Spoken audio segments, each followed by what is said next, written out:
আমার আগের নাম ছিল শ্রাবণী আক্তার খুশি, আর এখনকার নাম ওমর ফারুক। আর আমার এই সমস্যা জানতে পেরেছি হলে প্রায় 1 বছর ধরে, কিন্তু কাউকে কিছু বলি নাই, নিজের বাবা মাকে তাও বলি নাই।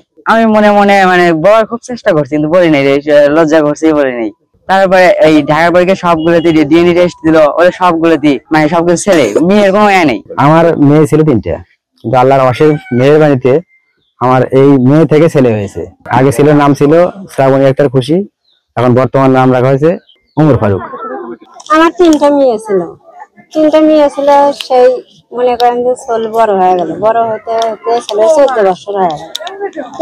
দেখি যে ছেলে পাল্টাটা পরিবর্তন হয়ে যাচ্ছে, হাত পাও দেখে পরিবর্তন ছেলে মানুষের মতো। সেই ছেলেকে নিয়ে গেলাম হলো ওই সুনাটা গ্রামীণ কল্যাণে নিয়ে গেলাম। আলট্রাসাউন্ড করলো, ডাক্তাররা করছে যে আমরা কিছু বুঝতে পারছি না। আমারই ছাত্রী, সে এখন ছাত্র হয়ে গেল, তাই দেখতে আসছি।